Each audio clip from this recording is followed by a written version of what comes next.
Il se nomme Trujillo Suarez et il sera à la VAR. Et donc le spectre de la controverse plane sur le match Getafe-Real Madrid. Le nom de Trujillo Suarez résonne comme un mauvais souvenir pour de nombreux supporters du Real Madrid, régulièrement pointés du doigt pour des décisions jugées défavorables au club merengue. L'arbitre espagnol Trujillo Suarez sera une fois encore aux commandes de la VAR. Dans le quart, cette fois pour le déplacement de la Casablanca sur la pelouse du Coliseum, Alfonso Pérez face à Getafe. Ce sera demain mercredi 23 avril. Une désignation qui ne passe pas inaperçue dans un contexte où chaque point, chaque but, chaque coup de sifflet final peut influencer l'issue de la Liga 2024-2025. Question pour vous les amis. Alors deux, d'accord, la première. Après les précédentes polémiques, faites-vous confiance à Trujillo Suarez pour rester impartial? Selon vous, deuxième question, que faudrait-il réellement pour changer bien évidemment l'usage de la VAR en Liga et éviter ce genre de polémique?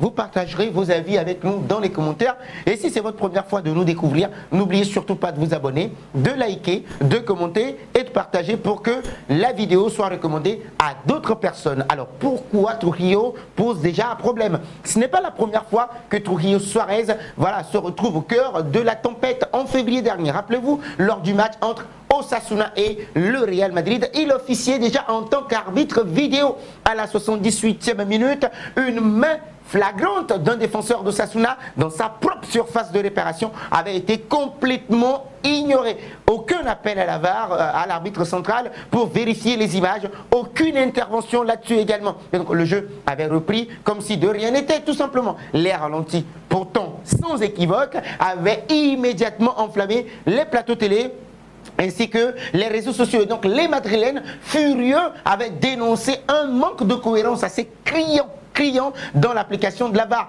Quelques semaines plus tard, rebelote en Copa del Rey, en quart de finale. Face à la Real Sociedad, eh bien oui, c'est encore Trujillo Suarez qui est désigné à la VAR. Cette fois, le scandale vient d'un tacle assez dangereux sur Vinicius Junior, pied levé à hauteur du genou. Une intervention qui, selon la majorité des experts arbitrales, méritait bien évidemment un carton rouge direct. Pourtant, ni l'arbitre principal, ni Trujillo Suarez n'ont jugé bon de sanctionner la faute. Là encore, pas de recours aux images, pas de réprimande également. Et donc, juste un silence qui a renforcé la sensation d'impunité et surtout une impression tenace de deux poids, deux mesures. Autant dire que l'annonce de sa présence en cabine vidéo pour le match face à Getafe, on le rappelle, a immédiatement ravivé les tensions et ses souvenirs assez récents. Bien que le Real Madrid n'ait pas officiellement commenté la désignation, la crispation est palpable. Les supporters, eux, ne se sont pas privés, j'allais dire, d'exprimer leur méfiance sur les réseaux sociaux. Plusieurs publications virales ont ressurgi, rappelant les décisions litigieuses auxquelles Trujillo Suarez a été associé, avec en toile de fond une question qui revient sans cesse. Pourquoi continuer à lui confier des matchs à fort enjeu impliquant toujours le Real Madrid? Vous répondrez peut-être à cette question en commentaire. C'est l'enjeu qui est réel. À 5 journées de la fin du championnat, chaque point est crucial pour le Real Madrid dans sa course au titre. Et au-delà du simple résultat sportif, les Madrilènes veulent éviter que la polémique ne vienne entacher justement une fin de saison qu'ils espèrent historique pour leur club. La pression sur les arbitres est donc naturellement élevée et encore plus sur un nom aussi controversé que celui de Trujillo Suarez. Donc ce climat assez tendu, on le rappelle, souligne une problématique plus large, celle de la transparence de l'arbitrage espagnol et de la gestion de la VAR. Alors si la technologie a été introduite pour corriger les erreurs arbitrales, les erreurs humaines et rendre justement le football plus juste, son utilisation reste parfois source d'incompréhension. Vous serez d'accord là-dessus? Alors pourquoi certaines actions sont-elles revues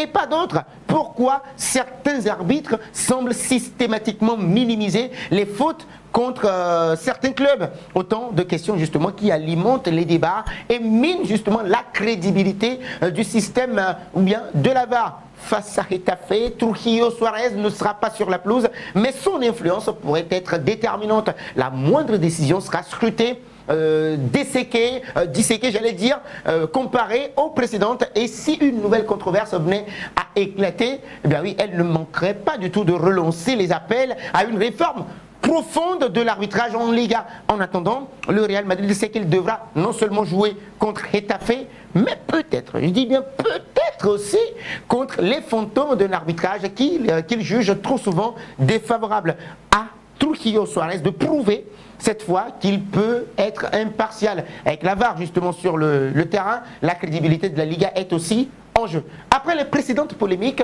faites-vous confiance à Trujillo Suarez pour rester impartial. Selon vous, que faudrait-il changer dans l'utilisation ou bien l'usage de la VAR en Liga pour éviter ce genre de polémique? Partagez vos avis avec nous dans les commentaires. Et si c'est votre première fois de nous découvrir, n'oubliez surtout pas de vous abonner, de liker, de commenter et de partager pour que la vidéo soit recommandée à d'autres personnes. Merci à vous.